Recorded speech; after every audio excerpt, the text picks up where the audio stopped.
Escucha, Israel, Jehová es nuestro Elohim, nuestro Dios. Jehová uno es, y bendito es el nombre de su reino, desde ahora y para siempre. Amén. Ve amén. Nuestra parashá, Nitzavim, parados delante, está basada en los textos bíblicos de Deuteronomios 29:10 al 30:10, Isaías 55:6 al 58:8, el Salmo 146 y Romanos 10 del 1 al 21. En el judaísmo, un neder es una declaración hecha usando el nombre de Dios de la aceptación de una promesa hecha por uno mismo, declarando que la promesa debe cumplirse con la misma importancia que una halajá, donde una halajá es el cuerpo colectivo de las reglas religiosas judías extraídas de la Torá, escritas en la Torá escrita y en la Torá oral, que incluyen los 613 mitzvot, palabra que significa mandamientos, de la subsecuente ley rabínica y talmúdica, y las costumbres y traducciones compiladas en el Shulchan Aruch, mejor conocido en la lengua vernácula como la mesa servida, y más comúnmente llamado el Código de la Ley Judía. Oremos. Gracias, Padre, porque tu protección y tu cuidado han sido con nosotros hasta hoy. Y nos has permitido llegar a otro Shabbat en tu presencia.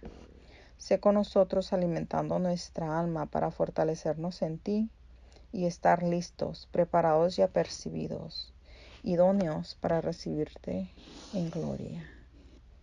Todo esto, Padre bendito, en los incontables méritos que tú ya realizaste al humanizarte. Amén, be amén. Para nuestra meditación semanal estaré usando el capítulo 29 del libro de Deuteronomios, cuando Moisés exhorta al pueblo a la obediencia, recordándole las cosas que han visto y han vivido, donde todos son presentados delante de Jehová para entrar en su pacto por segunda vez. La parashá de esta semana plantea una pregunta que va al corazón del judaísmo mismo. Y la pregunta es, ¿por qué es que no fue hecha durante tantos siglos? Hasta que fue expresada por el gran estudioso español del siglo XV, Rabbi Isaac Arama. Moshe recorre el final de sus días. Cuando digo Moshe, me estoy refiriendo a Moisés. Es el nombre de Moisés en hebreo. El pueblo está por cruzar el Jordán y entrar en la tierra prometida. Y Moshe sabe que debe de cumplir con una misión antes de morir. Debe renovar el pacto del pueblo con su Elohim. Sus mayores entraron en ese pacto casi 40 años atrás, cuando se pararon frente al monte Sinaí y dijeron, haremos y obedeceremos todo lo que Jehová ha declarado. Pero ahora Moshe debe asegurarse de que la próxima generación y todas las generaciones futuras que vendrían después estuviesen comprometidas con el Todopoderoso Supremo Infinito, el único Elohim de Israel. No quería que ninguna persona declarase, Dios hizo un pacto con mis antepasados, pero no conmigo. Yo no di mi consentimiento, yo no estuve ahí. Yo no estoy atado ni comprometido en ninguna manera. Por eso es que Moshe dice, no es solo contigo que estoy sellando este pacto en juramento, sino con todo el que está de pie, allí en ese momento, con nosotros ante Jehová y con cualquiera que no esté con nosotros aquí hoy. Esa expresión no podía referirse a los israelitas contemporáneos viviendo en otro lado, ya que la nación entera estaba presente en la asamblea. La diáspora todavía no se daba. El significado es para las generaciones que aún no habían nacido. Por eso es que el Talmud señala, somos todos, Mushba Meomed, Mehar Sinai, abjurados del Sinaí, por idólatras. Vemos aquí uno de los hechos más fundamentales del judaísmo, con excepción de los conversos, Los judíos no eligieron ser judíos, nacieron judíos. Se transformaron en seres adultos legalmente sujetos a los mandamientos.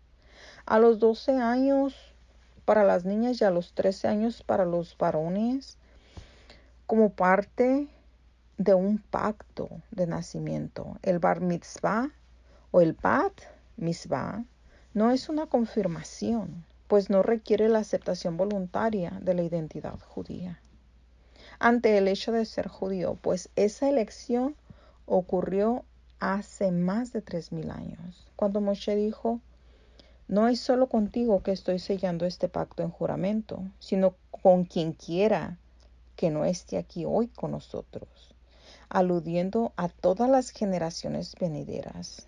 Y aquí viene la interrogante, el pero. Pero entonces, ¿cómo es que puede ser eso? Pues se supone que sin consentimiento no hay obligación. ¿Cómo podemos estar sujetos a un compromiso basado en una decisión tomada por nuestros antiguos antepasados hace ya tantísimo tiempo? Ciertamente, de acuerdo a la ley judía, se puede conferir un beneficio a una persona sin su consentimiento, algo parecido a un testamento. Aunque indudablemente es un beneficio ser judío, también de alguna forma es una carga, una restricción a la opción de elegir legítimamente. Porque entonces estamos atados, por así decirlo, como lo dijeron los israelitas entonces. Judaicamente, esta es la pregunta principal. ¿Cómo puede transmitirse la identidad judía de padres a hijos? Si la identidad fuera meramente étnica, se podría comprender, pero heredamos muchas cosas de nuestros padres, aparte de nuestros genes. Pero ser judío no es una condición genética, sino un conjunto de obligaciones religiosas. Los sabios dieron una respuesta en la forma de una tradición en la parashá de esta semana, el Nitzavim, parados delante, parados de pie. Dijeron que las almas de todas las generaciones presentes estaban allí, en el Sinaí. Por ser almas, dieron su consentimiento libremente muchas generaciones antes de nacer. Sin embargo, Aramá está argumentando que esta no responde a su pregunta, ya que el pacto con Jehová no es solo con las almas, sino también con seres vivientes. Somos entes físicos con deseos físicos. Podemos entender que el alma esté de acuerdo con el pacto, ya que ¿qué más puede desear el alma más que estar cerca de su Creador? Pero el acuerdo que cuenta es con seres humanos vivientes que respiramos, que tenemos un cuerpo, y no podemos aseverar que acordaríamos con las múltiples restricciones de la Torá, incluyendo la alimentación, las bebidas, las relaciones sexuales, todo lo que está envuelto en los misbot. Hasta después de nacer, hasta llegar a una edad adecuada como para poder entender qué es lo que se requiere de nosotros, que podemos dar un consentimiento, es entonces que nos podemos comprometer. Por lo tanto, el hecho de que las generaciones aún no nacidas hubiesen estado presentes en la ceremonia del pacto con Moshe nos proporciona la respuesta deseada esencialmente. Aramá preguntaba: ¿por qué ser judío? Lo fascinante es que él fue el primero en hacer esa pregunta desde los comienzos de la era talmúdica. ¿Por qué no ocurrió antes y por qué recientemente en España en el siglo XV? Bueno, todo eso tiene su porqué y su explicación. Durante muchas centurias la pregunta del por qué ser judío no apareció, evidentemente porque los padres eran judíos, los abuelos eran judíos, y así venían las generaciones de los albores de la era judaica. Las preguntas existenciales comenzaron a aparecer cuando hay necesidad de hacer una decisión, una elección, un libre albedrío y un poder de decisión. Durante gran parte de la historia, la identidad judía no era electiva, era un hecho de nacimiento, de destino. No era algo que se elegía, como no se elige el nacer de la misma manera en que no elegimos el nacer. En la España del siglo XV los judíos tuvieron que optar y tomar decisiones, pues los judíos españoles tuvieron su Kristallnacht en 1391. La Kristallnacht de 1391 fue la terrible noche de los cristales rotos. Fue una serie de linchamientos y ataques combinados ocurridos en la Alemania nazi y también en Austria durante la noche del 9 al 10 de noviembre del 1938, llevados a cabo contra todo ciudadano judío por las tropas de asalto nazi, junto con las poblaciones civiles, mientras las autoridades alemanes observaban sin intervenir, siendo así el mayor pogromo de la historia. La Kristallnacht fue seguida por una persistente persecución política y económica de la población judía y es considerada por los historiadores como parte de la política racial de la Alemania nazi. Fue el paso previo del inicio de la solución final y del Holocausto. Y de ahí en más, hasta su expulsión, fueron excluidos progresivamente de la vida pública del país. Tuvieron que soportar intensas presiones para convertirse y algunos cedieron. De estos, algunos mantuvieron su identidad judía secretamente, otros no. Por primera vez en muchos siglos, ser judío no era producto del destino, sino forzosamente debía ser una elección. Por ese motivo es que Aramá lanzó la pregunta que había permanecido tantos siglos sin hacerse. Y es por eso que en una época en que todo lo significativo está abierto a elección, la pregunta surge nuevamente.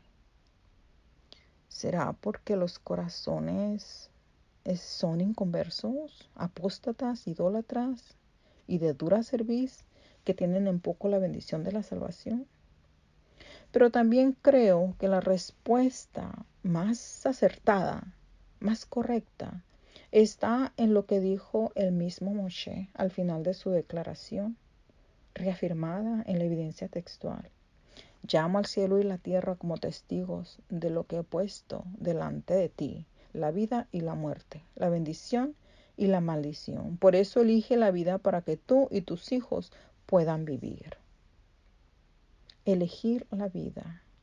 Ninguna religión ni ninguna civilización ha insistido tan enfáticamente y consistentemente en que tenemos el poder de elección. Está en nosotros. Dice Maimónides, el ser tan justos como Moshe o tan malvados como Jeroboam. Podemos ser grandes o podemos ser pequeños. Depende de nuestras decisiones y de nuestro poder de elección. En la antigüedad se creía en el destino, en la fortuna, en la influencia de las estrellas, en las arbitrariedades de la naturaleza, pero no en la libertad humana plena. Para ellos la verdadera libertad significaba, en el caso de los religiosos, aceptar el destino. Para los filósofos, el tomar conciencia de la necesidad. Tampoco en la actualidad creen en la libertad la mayoría de los científicos ateos, quienes dicen que estamos definidos por nuestros genes, que nuestro destino está encriptado en nuestro ADN. La elección para ellos es una ilusión de nuestra conciencia, una ficción en la que queremos creer. Sin embargo, el judaísmo dice, no te equivoques. La elección es como un músculo que si no lo usas, más tarde o más temprano se atrofia. La ley judía es un régimen de entrenamiento continuo en el ejercicio de la voluntad. Pues continuamente, de una u otra manera, nos estamos cuestionando, ¿se puede comer esto o no? ¿Es permitido o no? ¿Puedo conectarme espiritualmente 3 veces al día? ¿Puedo descansar un día a la semana para guardar Shabbat? ¿Puedo diferir la gratificación del instinto? ¿Puedo practicar autocontrol? Expresado en el test de Marshmallows como la señal más segura del éxito en la vida. De paso, este estudio nos deja 4 importantes consejos. Acá se los comparto, pues lo considero muy útiles. Del experimento del marshmallow, del bombón. 4 formas sencillas de hacer que el éxito en tu vida sea exactamente eso, un éxito y un buen hábito. Primero, Empieza con algo increíblemente pequeño. Haz que tu nuevo hábito sea tan fácil que no puedas decir que no. Segundo, mejora una cosa en 1% cada día. Y hazlo de nuevo la siguiente mañana, sin fatigarte mucho y sin que te cause mucho estrés. Un día a la vez, un pequeño detalle. Tercero, utiliza la estrategia de Seinfeld para mantener la coherencia. Y para los que no saben qué es el método Seinfeld, se los detallaré, pues se puede convertir en un buen aliado para quienes se proponen crear hábitos y rutinas. Aunque para que sea efectivo es importante empezar con tareas que sean motivadoras y fáciles de llevar a cabo. También resulta conveniente definir muy bien el o los objetivos, realizando solo una tarea a la vez, pero ser constante y emplear un calendario de papel que sea grande para que lo puedas ver bien. Con tu marcador favorito, anotarás antes de dormir tus pequeños logros o tus triunfos de lo que te hayas propuesto, pero constantemente. Ten en cuenta asimismo que si quieres crear un hábito, tanto en el terreno particular como en el laboral, puedes utilizar 2 calendarios, dedicando uno para el trabajo y otro para tu vida personal. El cuarto y el último consejo se encuentra en una manera de empezar tu nuevo hábito, tu nuevo proyecto en menos de 2 minutos. O sea, que tú encuentres algo que quieres hacer en menos de 2 minutos. Tal vez algún devocional, no sé. Solo tú sabes. Pero piénsalo y utiliza las herramientas proporcionadas. Terminando los consejos, regresamos a nuestra parashá, que trata de enseñarnos que el hecho de ser judío implica no ir contra la corriente, no hacer lo que otros hacen, no más porque sí. Nos da 613 formas de ejercitar la voluntad y de ejercer nuestro poder de decidir. Es el libre albedrío que marca nuestras vidas. Así es como nosotros, junto con Jehová, nos transformamos en coautores de nuestra propia vida. Debemos ser libres personalmente. Pienso que no tenemos otra opción. Elegir la vida, elegir obedecer los 10 mandamientos dados en Sinaí, entre otras muchas miles de creencias y doctrinas. Eso es elegir la vida. Aquí en la tierra, con sus altibajos y vicisitudes, con sus amores, sus pérdidas, sus triunfos, sus derrotas, todo eso no tiene valor. Solamente se halla la plenitud de la vida en la obediencia o después de la muerte si fuiste obediente. O podemos buscar en el alma y su estrecha comunión con nuestro amado Yehoshua aquí y ahora. La verdadera vida es eternidad, viviendo en serenidad, tranquilidad y paz, en perfecta shalom. La vida es creerle a Jehová Sebaot, que nos ha prometido una tierra nueva, con ausencia de dolor y ausencia de pecado. Para el judaísmo, todo eso de aceptar el mundo y sus mundanalidades no es realmente vida. Puede que sea noble, espiritual y sublime, pero no es vida. Con toda su pasión, responsabilidad y su riesgo, el judaísmo nos enseña cómo encontrar a Jehová aquí, en esta planicie, en esta tierra, no allá en el cielo. Mitzabim significa enfrentarse a la vida, no refugiarse de ella. Busca no tanto la felicidad, sino la alegría de estar con otros y junto a ellos hacer una bendición de esta vida. Significa arriesgarse a amar, a asumir compromisos, a ser leal. Es vivir por algo más grande que la búsqueda de placer o de éxito. Es arriesgarse profundamente, como cuando nuestro amado Yehoshua nos enseñó a caminar la segunda y la tercera milla. No niega el placer saludable ni los deleites de la vida, pues no es ascético, pero no le rinde culto, no somos hedonistas. En vez de ello, santificamos el placer de hacer en su presencia, de adorar en su presencia y salir para servir. Traer la presencia divina a lo físico, en comer, beber, intimar, como dice la palabra, todo lo que hagas que sea para la honra y la gloria de nuestro Padre.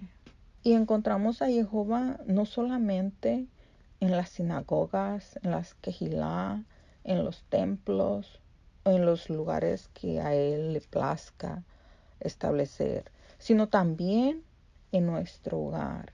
Cuando hacemos de nuestro hogar un rinconcito de cielo, una comunidad abierta donde se respire amor.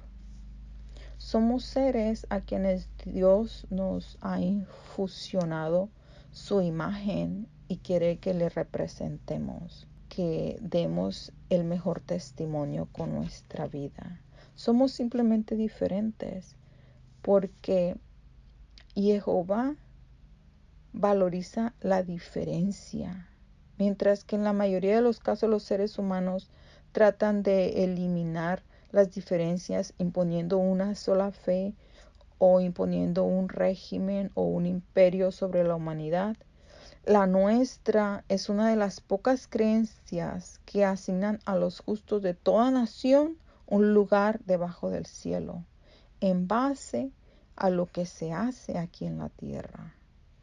Elige la vida. Nada suena tan sencillo y sin embargo resulta tan difícil a través del tiempo. Ya las dos historias, la bíblica y la humana, nos enseñan que el ser humano, en lugar de buscar la vida, elige sustitutos. Buscan riqueza, posesiones, estatus, poder, fama. Y a estos diosesitos hacen el supremo sacrificio, dando cuenta tardíamente de que la verdadera riqueza no es lo que se posee, sino lo que eleva el alma y produce agradecimiento al Padre. Es por eso que Moshe estaba firmemente convencido de una fe tan cierta como inquebrantable. No solo contigo haré este pacto y este juramento, sino con todos los que no están hoy aquí, fue lo que se dijo. Su don a nosotros es que a través de la adoración a algo mucho más grande que nosotros mismos, a saber, nuestra fe en Él, podamos ser más grandes que sin creer en Él. ¿Por qué de las raíces hebreas? Porque no hay camino de mayor desafío para elegir la vida, sino viviendo para adorar y servir. No lo olvides. Así que síguete gozando, pueblo de Israel. Shabbat Shalom.